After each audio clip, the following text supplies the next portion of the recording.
Le dernier quart d'heure de Smart Bourse chaque soir, c'est le quart d'heure thématique. Le thème ce soir, c'est celui de l'ISR. Comment repenser l'ISR au terme de cette année 2025? Nous en parlons avec Antoine Dumont, qui est directeur distribution et partenariat d'Ecofi. Bonsoir Antoine. Bonsoir Grégoire. Comment repenser l'ISR? Mais quand on est une société de gestion comme Ecofi, que vous représentez, c'est comment penser l'ISR en permanence? Parce que c'est quelque chose de natif chez Ecofi. C'est entre autres ce qui vous caractérise dans cet univers de la gestion d'actifs, Antoine. Oui, complètement. Ecofi, c'est une société qui ne fait que ça. Je pense que c'est un point important. On est la filiale du groupe Crédit Coopératif. On gère aujourd'hui environ 10 milliards d'euros et l'entièreté de nos fonds sont ISR. Ça veut dire que tous nos fonds vont passer au travers d'une méthodologie propriétaire qui s'appelle Prism et qui va encapsuler des fonds monétaires jusqu'aux fonds actions en passant par tous les autres fonds. Ouais. Donc c'est pas un compartiment chez nous, non. C'est vraiment l'ensemble de la structure. Je pense que c'est un point en termes de cohérence. Ouais, l'ADN. Et vous êtes même de fait devenu une entreprise à mission, la première société de gestion française à choisir ce statut d'entreprise à mission, Antoine, c'est ça? Tout à fait, avec cette idée de conjuguer la performance financière et les aspects de durabilité. Ça nous semble évidemment essentiel. Ouais. Oui, j'imagine que c'est un atout, que c'est une force d'avoir choisi ce statut d'entreprise à mission, mais c'est aussi le résultat d'une réflexion, d'un processus. Comment vous en êtes arrivé là? C'est assez naturel finalement pour Ecofi qui ne fait que ça. Donc il y avait cette logique d'inscrire dans nos statuts le fait qu'on devait inscrire la durabilité en plus de la performance financière.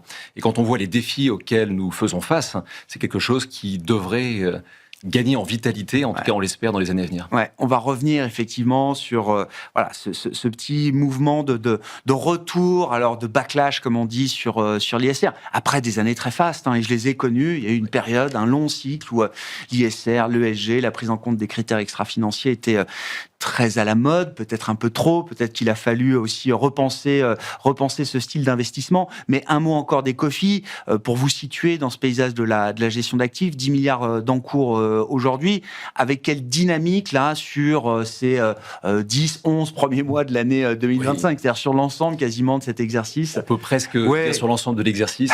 L'année est faite là. Oui, c'est une très bonne année. On n'est jamais à l'abri de surprises sur les marchés financiers. On est d'accord. Mais on peut dire que c'est une très bonne année chez Ecofi. On collecte un peu plus d'1,5 milliard net. Et ce qui est intéressant, c'est qu'on collecte sur l'ensemble des classes d'actifs.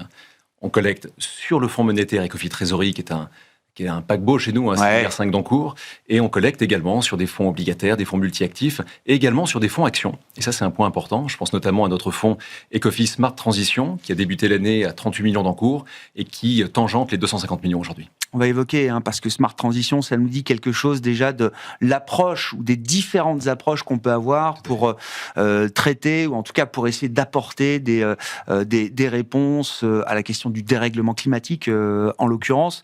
Mais si je reviens un peu sur l'ISR et la perspective qu'on peut donner autour de ce style d'investissement, il y a eu effectivement toute cette période d'année faste, alors accompagnée en plus avec un coût du capital très faible, voire négatif parfois, et qui a sans doute soutenu aussi ce style ou ce thème de gestion, Antoine. Et puis, depuis quelques années, quelque chose d'un peu plus vacillant et avec également l'idée que beaucoup de réglementations, beaucoup de contraintes se sont empilées pour les gérants ISR.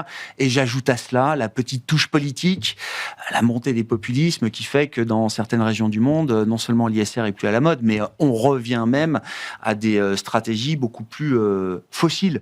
En l'occurrence, on peut parler évidemment des États-Unis, de Donald Trump, de ce point de vue-là.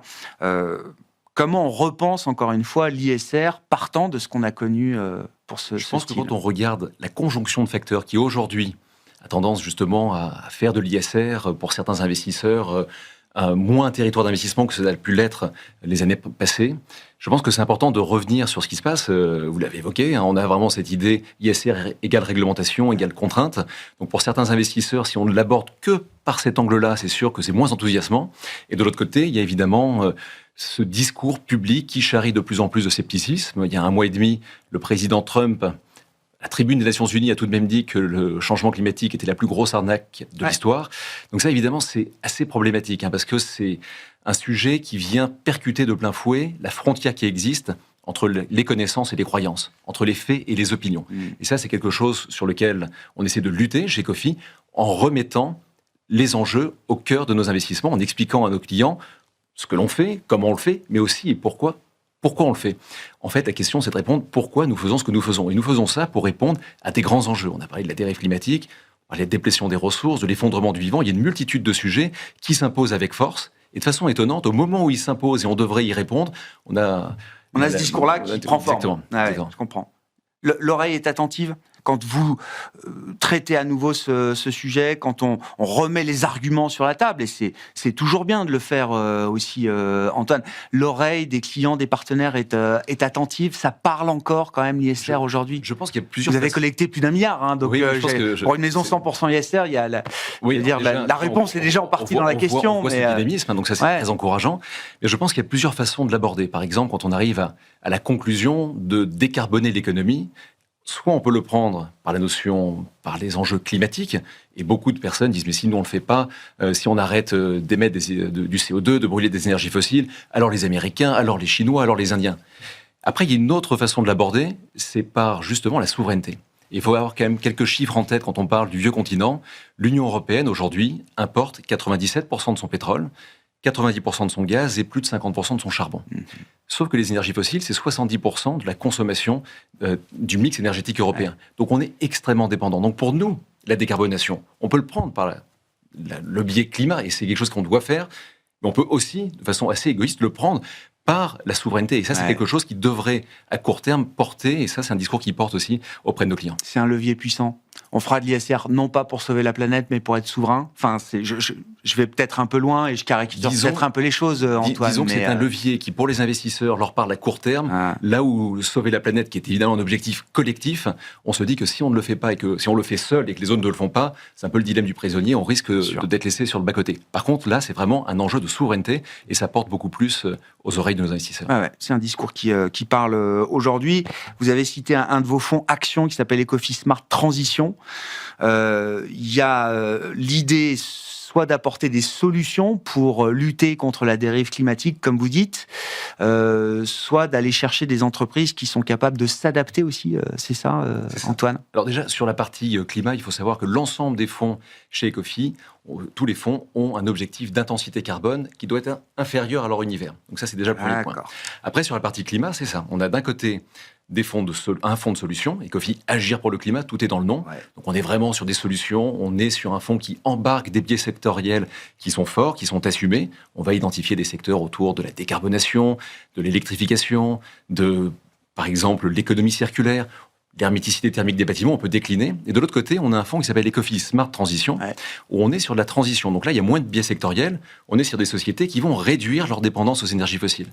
Donc on est sur deux fonds qui sont labellisés ISR, article 9, sur la zone Europe, en gros, avec un biais action, et pourtant des comportements assez différents. Donc nous, ce qui nous semble intéressant, c'est d'épouser la thématique de façon exhaustive, globale, en ayant un fonds de solution et un fonds de transition, et d'adapter le curseur en fonction de son allocation. Sur la partie transition, la réglementation vous permet d'aller jusqu'où ? C'est-à-dire, est-ce que vous êtes capable d'investir, de rentrer en portefeuille des entreprises qui sont dans des secteurs fortement émetteurs, qui sont elles-mêmes fortement émettrices, avec des plans de décarbonation, de baisse d'intensité, etc., qui vous paraissent crédibles et qui justifient cet investissement ? Est-ce que la réglementation permet ça aujourd'hui ? Ou est-ce qu'il faut quand même être déjà dans quelque chose de bien disant, entre guillemets ? Alors, on est sur des acteurs qui vont réduire leur dépendance. Par contre, la réglementation et le label ISR récemment a rehaussé ses exigences. Et donc, les pétrolières intégrées ne sont pas autorisées. Mais ça fait quelques années déjà que chez Ecofi, on les a sortis. Donc, ça n'a pas été un sujet quand Bercy a rehaussé ses exigences. Mais par contre, on a cette ambition d'avoir des sociétés qui réduisent leur empreinte carbone. Donc, on suit le scénario des accords de Paris, donné par l'Agence internationale de l'énergie, donc le scénario SDS, dont les sociétés, pour rentrer dans ce portefeuille, le fonds Ecofi Smart Transition, c'est un fonds quantitatif. Donc on a vraiment un double filtre, une double exigence. Notre méthodologie propriétaire Prisme et justement cette liste de sociétés alignée avec la trajectoire 1,5-2 degrés des accords de Paris, ce qui nous permet dans un deuxième temps d'aller converger, c'est notre objectif, vers le comportement des marchés actions de la zone euro.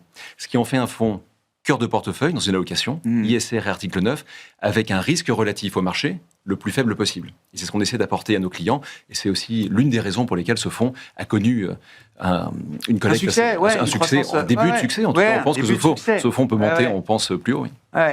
Et comme quand vous dites épouser le comportement des marchés européens, mais c'est un fonds qui peut avoir quel type de comportement en termes de performance boursière par rapport à un fonds de solution Alors ça, c'est intéressant. Antoine? Si on regarde l'année 2024, alors évidemment, c'est pas des fonds qui ont des comportements tout le temps opposés, c'est sûr que non. Mais si on regarde l'année 2024, le fonds de solution affichait une performance d'environ moins 11%. Le fonds de transition affichait une performance de plus 11%. Donc on voit bien que des moteurs de performance ne sont pas les mêmes, et c'est la raison pour laquelle il nous semble intéressant d'avoir les deux en portefeuille.